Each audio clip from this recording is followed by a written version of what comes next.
ব্যবসা করে সে তার মাল। আমি মাল দেখলি চিনি। যখন একটা দাঁড়িয়েছে সেই সময় তো ইমামতি হরি, কত ডাটের সুফি সাহেব দেখলাম, তিনেন খেতায় দিয়ে পাগড়ি বান্ধা, 43 বন্ধের জুব্বা একটা গায়ে, ঘাড়ের উপরে যায় নামাজ, বগলের দস্তারখান, বিড়ি খালিও দস্তারখানে খায়, হাতে কোড়া লাঠি, হাতে 500 দানার তসবি, কানের মধ্যে মেসক গুজা, দাড়ির মধ্যে খিলেল গুজা, বাবের আর অভাব নাই। আলহামদুলিল্লাহ জিজ্ঞেস করছি, গালে প্যারালাইছে, সে শিখেছে করতে পারে না। দোয়া কুনুত জিজ্ঞেস করছি, কয় সে সময় কুলুসুরও পড়ি। দোয়া কুনুতির জায়গা কুলুসুরও পড়ে, দোয়া কুনুতির জায়গা কুলুসুরও পড়লে নামাজ হবে? এই জলের ভিতরে হলুদের পরিবর্তে হলুদ নাই বিদা একটু লবণ বেশি এনে দিলেন, খাওয়া যাবে? লবণের জায়গা যদি হলুদ বেশি এনে দেন, লবণ না একটু হলুদ দিয়ে সেটুকু মেকআপ করে দেই, হবে? খাওয়া যাবে? তাহলে একটার জায়গা আর একটা দিলি যেমন হয় না, দোয়া কুনুতির জায়গা দোয়া কুনুত ছাড়া কুলুসুরও দিলেও হয় না। কাজে আপনাকে এটা শিখতে হবে।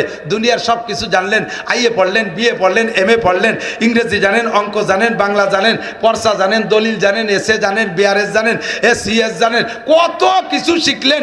আপনি জমিখাত মাপা শিখলেন, আপনি আল্লাহর কোরআনটা মাপা শিখলেন না কে? আপনি কোরআনটা পড়া শিখলেন না কে? মমতাজের কণ্ঠে গান গায়, দেই যে বুড়ো, আর বাবা বুড়ো ধান কাটে আর জাকি, কুটি কুটি জাকি, লক করে শুনি যে মমতাজের গান গাইছে, বুকটা ভাটে যায়, এই ছোট ছোট জাকি দেয়। বুলাল আলম স্যার গান গায়, বিজয় সরকারের গান গায়, একেবারে হুবহু জাকিতি কণ্ঠে মিল। এই পৃথিবী, এই সময় একটু গান এরম দিতে হয়।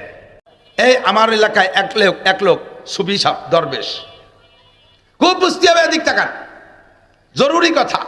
দরবেশ সাহেব, সুফি সাহেব জিকির করে, বড় জুব্বা, মাথায় পাগড়ি, মানে সে বিড়ি খালিও দস্তারখানে খায়, এত সুফির সুফি। এই সুফি সাহেব লেনদেন আবার ভালো না, আছে না এরকম কিছু? অভাব নাই জি। তো এই সুফি সাহেব এক ডাক্তারের কাছ থেকে 300 টাকার ওষুধ খাইছে, 3 বছর আইজ দেয় কাল দেয় করে 300 টাকা দেই নেই। এর মধ্যে তবলিগা লাগে কাছে তশকিল হইয়া উনি 3 চিল্লাই চলে গেছে। ওই সুফি সাহেব তবলিগে যাইয়া মানুষের হক সম্পর্কে শুনছে যে আল্লাহর হক নষ্ট করলে আল্লাহ ক্ষমা করে দিতে পারে, মানুষের হক মানুষে ক্ষমা না করলে আল্লাহ ক্ষমা করতে পারবে না। কাজেই বাড়ি যে কেউ রে গালি দিলি মাপ চেয়ে নাও, লেনদেন থাকলে সেরিয়ে নাও। বাড়ি এসে সুফি সাহেবের কাপকাপি শুরু হয়ে গেছে, ডাক্তার সাহেবের কাছে আগে গেছে। তো যাইয়া ওনার এ জায়গাও লেনদেন সার্ভের ভিতরে টাকা দেবে না, মাপ চার মধ্যে দিয়ে সেরিয়ে আসবে, এই হলো প্ল্যান। তো ডাক্তার সাহেবের তো আজ থেকে প্রায় 30 বছর আগের কথা বলছি, 30, 35, 40 বছর আগের কথা। সেই আমলে 300 টাকার কত দাম। তো সেই সময় উনি টাকা না দিয়ে মাপের মাধ্যমে, মাপ সার মাধ্যমে সারিয়ে আসবে, এই বলে যা ডাক্তারের সত্য 300টা মনেই রয়েছে। এখন ডাক্তার অপেক্ষায় রয়েছে কবে তারে পাই। আর সেই লোক আজকে বাড়ি আসিয়া উনার টুক উনি মাপ চেয়ে আনবে বিদায় কায়দা করে ভাগ।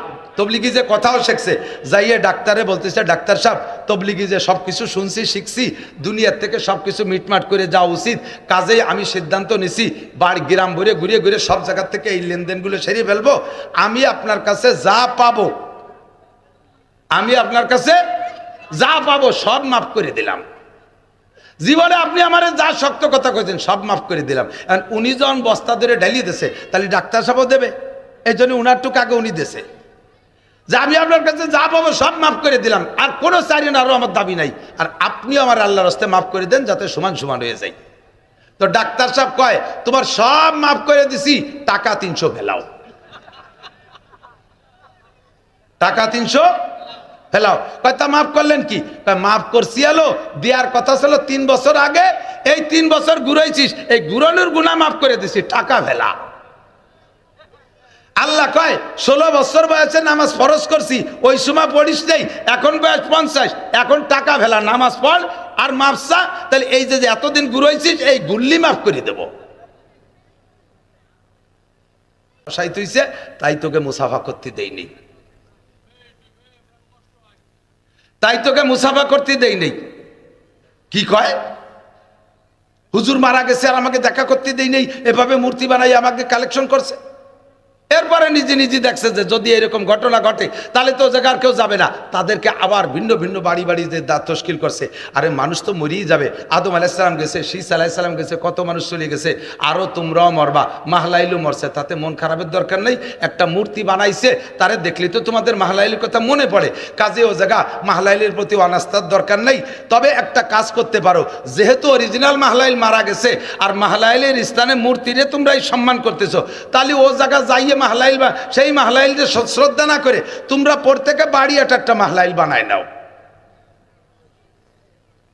প্রত্যেকের বাড়ি একটা মাহলাইল বানায় নাও। সবাই দেখছে যে সুন্দর কথাই তো কইছে, তা মূর্তি মাহলাইলে শ্রদ্ধা করতে তাকে বাড়ি যাবো কে, তাহলে আমরা একটা বানাই। এই শুরু হলো মাহলাইল বানানো। দুনিয়ায় সর্বপ্রথম মূর্তি পূজার সূচনা এখান থেকে শুরু হয়ে গেছে। এরপরে শয়তান মন্দির টন্দির বানাইয়া বিভিন্ন যে বড়রা যখন মারা যায় তাদের একটা মূর্তি বানাইয়া এই পুজোর সিস্টেম তৈরি করেছে। সর্বপ্রথম আদম আলাইহিস সালাম আমাদের আব্বাজি, ওনার থেকে নিয়ে 1000 বছরের ভিতরে পৃথিবীতে কোনো মূর্তি পূজা ছিল না। কথা বলেন ঠিক ঠিক না? ও দোস্ত, আমাদের আল্লাহর কোনো রূপরেখা আমরা জানি না যে তার একটা মূর্তি বানায় আমাদের পূজা করতে হবে। আমরা কলেমা পড়েছি, বলেন আমানতু বিল্লাহি কামা হুয়া বিআসমাইহি ওয়া সিফাতিহি ওয়া কাবিলতু জামিআ আহকামিহি ওয়া আরকানিহি। কলেমা ইমানে মুজমাল। এই কলেমার নাম কি? ইমানে মুজমাল। কি পড়েছেন জানেন? আমানতু বিল্লাহি কামা হুয়া, আল্লাহকে বিশ্বাস করি, দেখি নাই আল্লাহ কেমন, গণেশের মতো 10খান হাত নাকি আরো বেশি হাত, আল্লাহর কি হাতির মতো সুর আছে, আল্লাহর হাতে কি কুড়েলের ফেঁকা ধরে দাঁড়ায় রয়েছে, আল্লাহ কি দুর্বল যে পিছন দিয়ে বাস ঠেলিয়ে দিয়ে দাঁড় করে রাখা লাগবে, বছরের শেষ হতে হতে আল্লাহ কি দুর্বল হয়ে যায়, 3 দিক দিয়ে বাস বাঁধে আল্লাহরে ঠেলে রাখা লাগে, আল্লাহর কি রং আছে বছরের শেষে উঠা যায়, আল্লাহ কয় সিবগাতাল্লাহি ওয়া মান আহসানু মিনাল্লাহি সিবগা। আরে তোদের দুনিয়ার মূর্তিদের রং আছে, ওই রং বছরের শেষ হতে হতে থাকে না, মিস্টেরিয়ানের রং দেয়া লাগে। সিবগাতাল্লাহি ওয়া মান আহসানু মিনাল্লাহি সিবগা, আমি আল্লাহরও রং আছে, তবে আমার রং ওঠে না।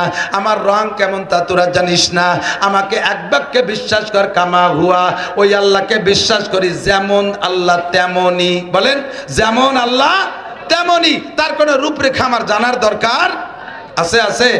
আল্লাহর আব্বা কিরা জানার দরকার আছে? আল্লাহর মা কিরা জানার দরকার আছে? আল্লাহর সৃষ্টিকর্তাকে জানার দরকার আছে? আরে আমার সৃষ্টিকর্তা আল্লাহ, তাই আমি জানলেই যথেষ্ট। আমার আল্লাহর সৃষ্টিকর্তা জানার দরকার আমার নাই, আমার নাই। ঠিক কি না?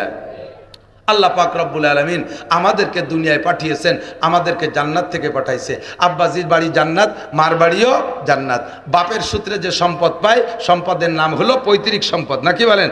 আর মাম বাড়ির থেকে, নানা বাড়ির থেকে মায়ের সূত্রে যে সম্পদ পায় তার কয় মাতুল সত্য। ঠিক কি ঠিক না? তাহলে আব্বাজির বাড়িও জান্নাত, মার বাড়িও জান্নাত, আমাদের পৈতৃক সম্পদও জান্নাত, মাতুল সত্য জান্নাত। আর পৈতৃক সত্য আর মাতুল সত্য উভয়টারই ওয়ারে 6 সন্তানরা, কাজে আমাদের মূল বাড়ি কোথায়? জান্নাতে। ঠিক কিনা? এই জান্নাতে যাওয়ার জন্য আল্লাহ পাক রব্বুল আলামিন দুনিয়ার থেকে জান্নাত কামাই করে নেওয়ার জন্য আমাদেরকে পরামর্শ দিয়েছে। দুনিয়ার থেকে কামাই করে, ভাই আমার দিক থাকান, দুনিয়ার থেকে কামাই করে নিতে হবে। এখন কামাই করব কোন ভাবে, কি পদ্ধতিতে, এইটা তো আমার জানা নাই। ইচ্ছে মতো মন গড়া আমি দুনিয়া জান্নাত কামাই করার সিস্টেম তৈরি করলাম, অরিজিনাল ওইটা সিস্টেম না, তাহলে আমার হবে না। কাজেই জান্নাত কামাই করার জন্য পদ্ধতি যেটা, এর এলেম আমাকে শিখতে হবে। কথা কয় না? এলেম আমাকে না জানা, যদি সিস্টেম না জানি তাহলে ভালোবাসতে যে মেরে ফেলানো হয়। ছোট ছোট ভাই বোনের দিক তাকান, ছোট ছোট ভাই বোন অনেক ফ্যামিলিতে আছে, খুব ঘন সন্তান হয়, বছরে একটা। ওই বাড়ি খুশি হয়েছে, সুবহানাল্লাহ। বছরে একটা, হ্যাঁ বলেন সুবহানাল্লাহ, আলহামদুলিল্লাহ। কোটি কোটি টাকার মালিক, কত ডাক্তার দেখাইলে দেশ বিদেশ ঘুরিয়া, একটা সন্তানও হওয়াতে পারতেছে না। গরিব মানুষ ভিক্ষা করে খায়, আল্লাহর রহমতে বছরে বছরে একটা পায়। এটা আল্লাহর নিয়ামত। ঠিক কি না? ও দোস্ত, আল্লাহ কষ্ট হয়ে যাচ্ছে।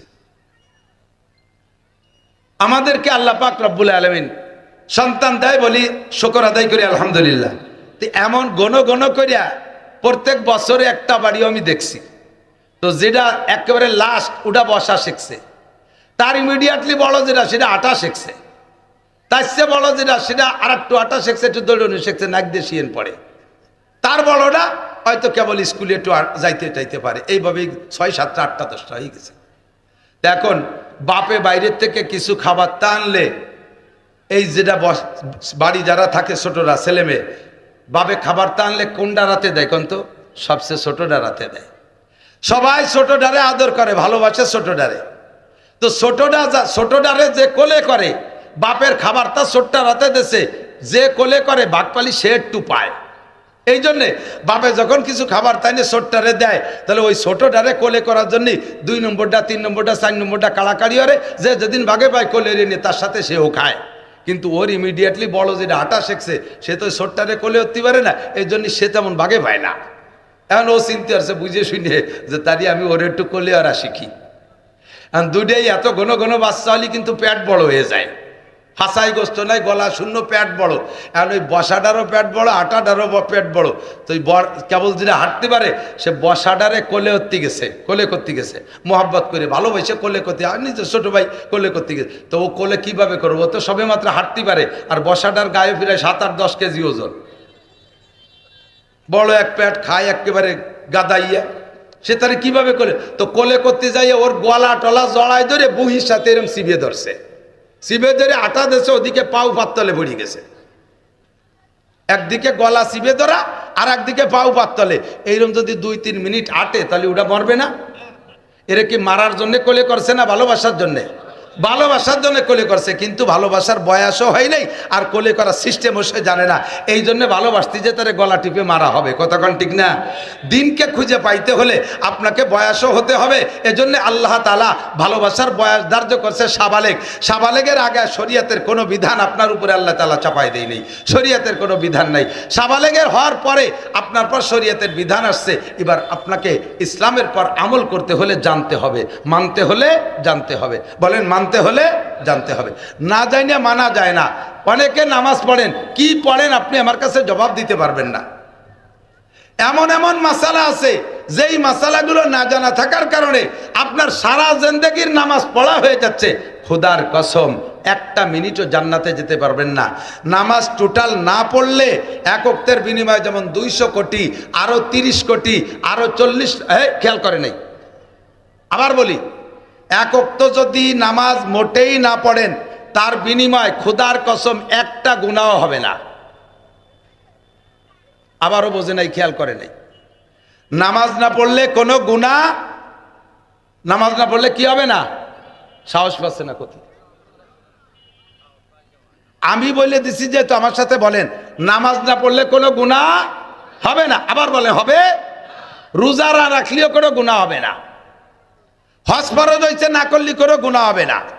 জাকাত ফরজ হয়েছে, না দিলি কোনো গুনাহ হবে না। তাই তো জাকাত দেবো কি? নামাজ না পড়লে যদি গুনাহ নাই তা পড়বো কে? এই শীতকালে নামাজটা হুজুর ভরি জানেন না, কি ছেলা। রাতে ফজরের সময় উঠাও যেমন কঠিন, ঠান্ডা পানিতে অজু বানানো তো হাত পা ভেঙে দিয়েছে, প্যারালাইসিস হয়ে যায়। আর সে নামাজ না পড়লে যদি গুনাহ নাই তা পড়বো কে? পড়েন না, কি হয় তাই শুনে নেন। নামাজ না পড়লে 1টা গুনাহ হয় না। আবার একটু বুঝই কই, 1টা বিড়ি খালি 1টা কবিরা গুনাহ। মুখে 1000 দাঁড়িয়ে আছে, একবার কাটিয়ে ফেললে 1000 কবিরা গুনাহ। 1টা মিথ্যা কথা বললে 1টা কবিরা গুনাহ।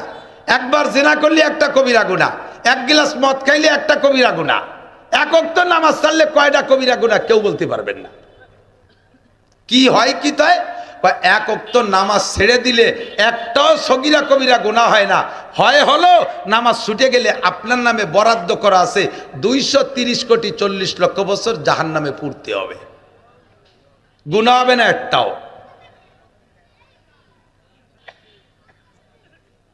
কথা কি বুঝছেন? এরপরে আর একটু বোঝেন, আর একটু ভালো করে বুঝবে। জিনা করছেন, তওবা করছেন, মাপ। চুরি করছেন, তওবা করছেন, মাপ। বিড়ি খাইছেন, তওবা করছেন, মাপ। বেপর্দা করছেন, তওবা করছেন, মাপ। গাঁজা খাইছেন, তওবা করছেন, মাপ। সারা জীবন বরে 60 বছর নামাজ পড়েন নাই, মরার আগে আস্তাগফিরুল্লাহ পড়ছেন, এক ওয়াক্ত নামাজও মাপ হবে না। সারা জীবন ভরে রোজা রাখেন নাই, মরার আগে আস্তাগফিরুল্লাহকে রোজার থেকে তওবা করছেন, ক্ষমা হবে না, রোজার শাস্তি আপনাকে খাটতে হবে। আবার বোঝেন, যদি এই তওবার দ্বারা নামাজ আর রোজার হজ আর যাকাত মাফ হইতো, আর মাফ হওয়ার দ্বারা বিচার কি? আল্লাহ পাক বলেন, যাকে আমি ক্ষমা করে দেই, যে গুনাহ থেকে ক্ষমা করে ওই গুনাহগুলো নেকি বানাই দেই। তাহলে আপনি মরার আগে সারা জীবন ভরে নামাজ না পড়ে আস্তাগফিরুল্লাহ পড়িয়ে আপনি সারা জীবনের নামাজের পরিবর্তে সমপরিমাণ নামাজ নিয়ে, ক্ষমা তো পাইয়েই গেলেন, সমপরিমাণ নামাজ নিয়ে ভেস্তে চলে যাবেন। তা আমি বিটা 60 বছর খাইটে পিঠে ভরিয়ে কি এলো? তাহলে কেউ বলবো না মরার আগে আস্তাগফিরুল্লাহ কেউ মরবো। ভালো করে বোঝেন, বুঝতে পারছি? ও দোস্ত, এখন মোটেই নামাজ পড়েন নাই যারা, তাদের একাক বিশ্বাস হয়? বিছানালার বিশ্বাস হয়? একাকত্বের কারণে 80 হুকবা জাহান্নাম। মহিলারা, পাগলামি করিস না, ছাগলামি করিস না, গা এলাই দিস না, আখিরাতে ভুল বুঝিস না। একাকত্ব নামাজের বিনিময় 80 হুকবা জাহান্নাম। জোহরের নামাজ যে জোহরে না পড়া, দুনিয়ার কাজ কামের প্রেসারে জোহরে না পড়া আসরের সময় কাজা করলেন, আসরের নামাজের টাইম মতো না পড়া মাগরিবের সময় পড়লেন, আসর মাগরিবকে একসাথে ঈশার সময় নিয়ে পড়লেন, এরে বলে কাজা পড়া। তুমি টাইম মতো কেন পড়ো নাই? যদি তওবা না করে মরো, তওবা করলে কি হবে? এই টাইম নাম মতো না পড়া আর এক সময় পড়ার কারণে যে অন্যায়, তওবা করলে আল্লাহ এই অন্যায় মাফ করে দেবে, নামাজের কারণে ভিন্ন শাস্তি দেবে না। আর যদি তুমি তওবা না করো, তাহলে জোহরে আসরের সময় পড়লে, আসরে মাগরিবে পড়লে, ফজরে জোহরে পড়লে, তাহলে তোমার আমল নামায় যে পরিমাণ অপরাধ জমা হয়েছে, তাতে এক ওয়াক্ত নামাজ কাজা পড়ার পরেও, জোহরে আসরে পড়ে দেওয়ার পরেও 1 হুকবা জাহান্নাম। 1 হুকবা মানে 2,88,00,000 বছর। দোস্তরে, আর যদি নামাজ ছুটে যায়, কোনোদিন তা পড়ে না দেন, 1 হুকবা এক ওয়াক্তের বিনিময় 80 হুকবা জাহান্নাম। 80 হুকবারে 2,88,00,000 দিয়ে গুণ দেন, বের হবে 200 কোটি, আরো 30 কোটি, আরো 40 লক্ষ বছর। এ পর্যন্ত কথা শেষ নয়, আর একটু লক্ষ্য করেন। এবার আপনি যে নামাজ পড়ছেন, ওই নামাজ পড়ার পরও নামাজ হয় নাই, নামাজ পড়ার পরও নামাজ হয় নাই, তাহলে কি হবে? কয় পড়ার পরও নামাজ ভুলের কারণে যদি না হয়, মোটো না পড়লে যেমন 1 ওয়াক্তের বিনিময়ে 230 কোটি 40 লক্ষ বছর, ভুল নামাজ পড়লো তোমাকে 230 কোটি 40 লক্ষ বছর। এবার ভুল হলো কিসে তা শুনে নেন। এই জন্য বলছি মজলিস ফিকিন একজনও নড়বেন না, কান লাগায় শুনবেন। 5-6টা মাসলা বলে দেব, সময় আমার 8:30 পর্যন্ত। অত্যন্ত অসুস্থতার ভিতর দিয়ে কয়টা মাসলা বলে মজলিসটারে দামি বানায় থুয়ে যাই। এদিক তাকান দোস্ত, যে কারণে নামাজ, যেসব কারণে নামাজ নষ্ট হয়, তার ভিতরে 1 নাম্বার নামাজে অশুদ্ধ পড়া। ইন্টারভিউ নেব, মাঠ খালি হয়ে যাবে, সামনে দিয়ে একজনের জিজ্ঞেস করতে, তুই পিছন দিয়ে সব ছাই দিয়ে, ভয় নাই, জিজ্ঞেস করতেছি না। চেহারা দেখে টের পাই, যে যার ব্যবসা করে সে তার মাল দেখলি বোঝে, এটা কথা কই না? যে যার ব্যবসা করে সে তার মাল। আমি মাল দেখলি চিনি। যখন একটা দাঁড়িয়ে হয়েছে, সেই সময় তো ইমামতি হরি, কত ডাটের ছবি সাপ দেখলাম, 3 খেতায় দিয়ে পাগড়ি বান্ধা, 43 বন্ধের জুব্বা একটা গায়ে, ঘাড়ের উপরে যায় নামাজ, বগলের দস্তারখান, বিড়ি খালিও দস্তারখানে খায়, হাতে কোড়া লাঠি, হাতে 500 দানার তসবি, কানের মধ্যে মেসক গুজা, দাড়ির মধ্যে খিলেল গুজা, বাবের আর অভাব নাই। আলহামদুলিল্লাহ জিজ্ঞেস করছি, গালে প্যারালাইছে, সে শিখেছে কতি পারে না। দোয়া কুনুত জিজ্ঞেস করছি, কয় সে সময় কুলুসুরো পড়ি। দোয়া কুনুতির জায়গা কুলুসুরো পড়ে, দোয়া কুনুতির জায়গা কুলুসুরো পড়লে নামাজ হবে? এই জলের ভিতরে হলুদের পরিবর্তে হলুদ নাই বিদা একটু লবণ বেশি এনে দিলেন, খাওয়া যাবে? লবণের জায়গা যদি হলুদ বেশি এনে দেন, লবণ না একটু হলুদ দিয়ে সেটুকু মেকআপ করে দেই, হবে? খাওয়া যাবে? তাহলে একটার জায়গা আরেকটা দিলি যেমন হয় না, দোয়া কুনুতির জায়গা দোয়া কুনুত ছাড়া কুলুসুরো দিলেও হয় না। কাজে আপনাকে এটা শিখতে হবে।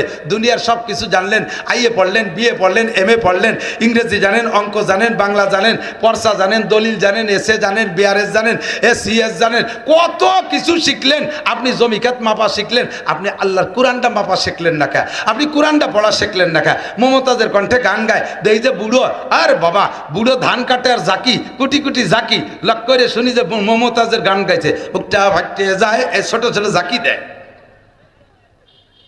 বুলাল আলম স্যার গান গায়, বিজয় সরকারের গান গায়, একেবারে হুবহু জাকিতি কণ্ঠে মিল।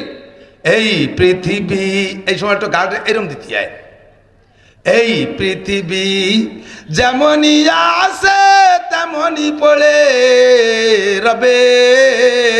এই জায়গায় সামনের দিক দুটি জাকি আছে। সুন্দর এই পৃথিবী ছেড়ে একদিন চলে যেতে হবে, এরকম জাকি আছে। আইডিও জাকি জায়গা শিখলে কোন জায়গাতে? ভাই বলো আর বন্ধু বলো, কেউ না সাথে যাবে, এই জায়গায় আইডিও চাই। সুন্দর, এবার হলো সামনের জাকি। সুন্দর এই পৃথিবী ছেড়ে একদিন চলে যেতে হবে। ঘাড়ের ডগর ঠিক আছে, হাতের জাকিও ঠিক আছে, মাজারের দুল ঠিক আছে, মাজার দুলও ঠিক আছে। আরে বিজয় সরকারের গান গাইতে যাইয়া সব জায়গা ঝাঁকি কণ্ঠ মিল আছে, মমতাজের ঝাঁকি কণ্ঠ মিল আছে, মনির খানের গানের ঝাঁকি কণ্ঠ মিল আছে। মোহাম্মদী কণ্ঠে কেন সুরো ফাতেহার ঝাঁকি কণ্ঠে মিল নাই? আয়সার কণ্ঠে ও মহিলা কেন তোমার সুরো ফাতেহার ঝাঁকি কণ্ঠে মিল হয় না? ও জায়গা কেন মিলাইতে পারো না? কারাহা বা কলকে আরি জুমলা রাজ বা খোদা তদবির হিলা কায়ের আওয়াজ। দুনিয়ার সব কাজ তোমার পরিপাটি, ঘরটা কি সুন্দর সাজাইছো, শোকেস ভরে মালগুলো কত সাজাইছো, আলনা ভরে মালগুলো কি সুন্দর সাজাইছো। আরে তোমার ঘরের ফার্নিচারগুলো কত সুন্দর, দোকানের মাল কি সুন্দর পরিপাটি। প্যান্টটা কোনো দিন না ধুয়ে পরো না, জাঙ্গিটা কোনো দিন না ধুয়ে পরো না। আরে শার্টটা কোনো দিন আয়রন ছাড়া ব্যবহার করো না, খেতা পর্যন্ত আয়রন করে গায়ে দাও। তোমার এগুলো সব এত সুন্দর, সুরো ফাতেহারে কেন আয়রন করো না? কুলু সুরে কেন সাজায় রাখো না? আত্তাহিয়াতুরে কেন সাজাও না? কোনটা কোন জায়গা পড়তে হবে এটা কেন তুমি জানো না? ভালো করে জেনে নাও। কুল হাল ইয়াস্তাবিল্লাযীনা ইয়ালামুনা ওয়াল্লাযীনা লা ইয়ালামুন। শিক্ষিত লোক আর অশিক্ষিত লোক জীবনে কোনোদিন সমান হইতে পারে না। কথা বলেন ঠিক না? জাননেওয়ালা বা না জাননেওয়ালা কোনোদিন সমান হইতে পারে না। আল্লাহ কাছে জাননেওয়ালা হয়ে আসো। মানতে হলে জানতে হয়, মানতে হলে জানতে হয়। শরীয়তের বিধান মানতে হলে আগে আপনাকে জানতে হবে। নামাজ সংগঠিত হইতে, এই নামাজ সংগঠিত হইতে 3 প্রকারের মাসালা। কয়? সবাই একটু কইতে হবে আমার সাথে। কয় প্রকার? বলেন। 13টা ফরজ, 14টা ওয়াজিব, 28টে সুন্নতে মুআক্কাদা, মুস্তাহাব সাইজের ছোট শূন্য মিলে 51টা সুন্নাত। এই নামাজ 3 প্রকারের মাসালা দিয়ে আপনি কমপ্লিট করছেন, ঠিক। এবার এই নামাজ নষ্ট হওয়ার 19টা কারণ। কয়টা? তার ভিতরে 2টা কারণ আমি বলবো। একটা হলো নামাজে অশুদ্ধ পড়া, আর একটা হলো আমলে কাসির। কষ্ট হচ্ছে? খোদার কসম দিয়ে বলবো, আমার হাতে কোরআন শরীফ থাকলে আমি কসম খেয়ে বলতাম এই 2টা মশালা আমি আপনাকে শিখাবো। কিসসা কাহিনী আর ইত্যাদির ওয়াজ 1 লক্ষ বছর করলে আর শুনলে যেই নাকি হবে, তার চাইতে এই 2টা মশালার ওয়াজ শুনলে আপনার বেশি নাকি হবে। আর এই 2টা মশালা না জানা থাকার কারণে বহুজনের নামাজ নষ্ট হয়। 1 নম্বরে পড়া অশুদ্ধ। আপনি নামাজের ভিতরে প্রথম যে তাকবীরটা দেবেন, প্রথম তাকবীর বলেন তো। আমি নিজে শুনি কয় আল্লাহু আকবার, আল্লাহু, আরে টান দেছে আকবার কইছে। কি কইছেন জানেন? আল্লাহু আকবার। এ আল্লাহ কি সবচাইতে বড় উশৃঙ্খল? আল্লাহ কি সবচেয়ে বড় বেয়াদব? এই আপনি হলো জিজ্ঞেস করতেছেন। আপনি যা বলছেন তার তর্জমা হয়েছে কি? আল্লাহু আকবার। এ আল্লাহ কি সবচেয়ে বড় বেয়াদব? আপনারা কি এই জায়গায় দাঁড়ায় এই কথা বলা হয়েছে, নাকি আল্লাহ সবচেয়ে বড় এই কথা বলা হয়েছে? আল্লাহ সবচেয়ে বড় এই বলতে আপনাকে বলা হয়েছে। বলবেন আল্লাহু আকবার,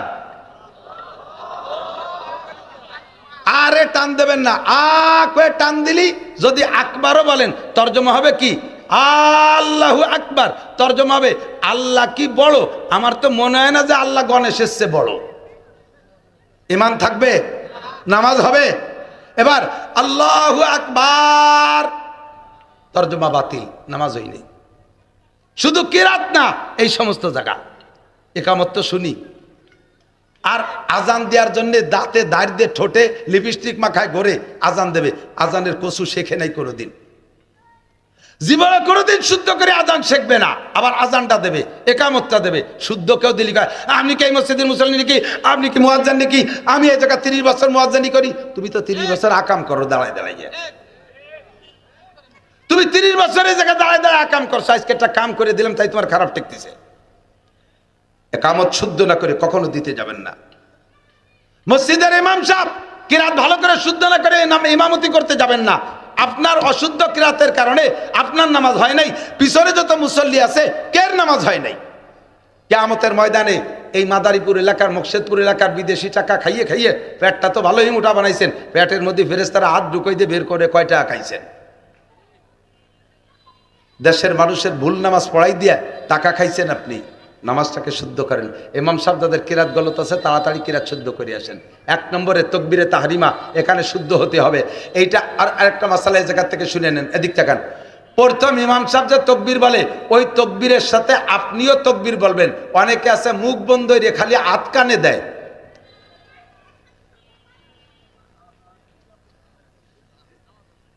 তেরো ফরজের একটা ফরজ তকবীরে তাহরিমা মুখে বলা, কথাকান।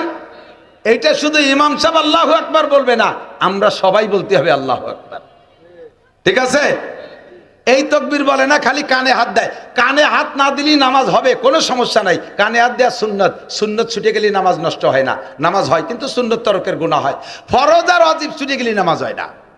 কাজেই আপনাকে এই ফরজ তকবীরটা, এরপরে উঠতে বসতে যে তকবীরগুলো এগুলো বলা সুন্নাত, না বললে নামাজ হয়ে যাবে, বললে নামাজ পূর্ণ হবে।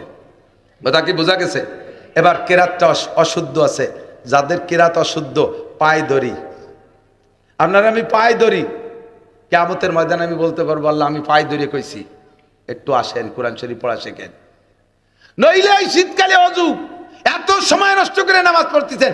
আল্লাহর 99 নামের কসম, 1 কোটি বার কসম খেয়ে বললাম, যারা ভুল কিরাতে নামাজ পড়ছেন 1 মিনিটও ভেস্তে যেতে পারবেন না, নামাজে আপনাকে বাঁচাইতে পারবে না। আপনার নামাজের কারণে আপনাকে প্রত্যেক ওয়াক্তের বিনিময়ে 230 কোটি 40 লক্ষ বছর জাহান্নামে পোড়া লাগবে। কয় যদি পড়িয়ে নামাজ পড়ার পরেও যদি ইয়ার না হয় তাই আর পড়িয়ে কি হবে? তাহলে বাদ দিই, তাহলে কি বাদ দেবেন? নাকি যেভাবে পড়লে নামাজ হয় সেভাবে ওয়াতি চেষ্টা করতে হবে? চেষ্টা করতে হবে না? এখন চেষ্টা কি আমি বলে দেই। যাদের বয়স 60-70 বছর হয়েছে, একদিন যে নামাজ পড়ছেন ভুল কিরাত দিয়ে, কিচ্ছু হয়নি, আমল নামায় লেখাই হয়নি। বস্তা বই এক জায়গায় পচা ছিঁড়া বস্তার মধ্যে গাদি দিয়ে তুই দিছে, তাহলে কি হবে? তাহলে একদিন থেকে খাইটি পিঠে কি হলো? এখন বাঁচার ছোট্ট একটা উপায় হলো, আজকে এই জায়গা থেকে পাক্কা প্রতিজ্ঞা করতে হবে যে আমি মরার আগে শুদ্ধ করে কোরআন শরীফ পড়া শিখবই। এই নিয়ত করেন এই জায়গা থেকে। আর কাল সকালবেলা আমি একখান কায়দা কিনে হুজুরের সাথে যোগাযোগ করব, মরার আগে কোরআন শরীফ পড়া শিখবই। এই পাক্কা প্রতিজ্ঞা করে এখন নিয়ত করে ফেলেন, সকালবেলা কায়দা কিনে মাদ্রাসায় আসবেন। এই নিয়তটা করে আপনি বাড়ি গেছেন, রাতের বেলা আপনি মরে গেছেন, মারা গেছেন, আল্লাহ তাআলা এই নিয়তের ওসিলায় বিগত 60 বছরের ভুল নামাজরে শুদ্ধ করে খাতায় লিখে দেবে। এই একটা মাত্র। এবার নিয়তের মধ্যে যদি সিটারি বাটপাড়ি থাকে, আমি আল্লাহরে যে কইছি তো দেবো, আমি এমনি তো পড়বই না, এমনি তো কায়দা কেন বই না, ওই আল্লাহরে কয়ে দিলাম আর কি। আল্লাহ আমার আপনার মনের খবর জানে কি জানে না? ভালো করে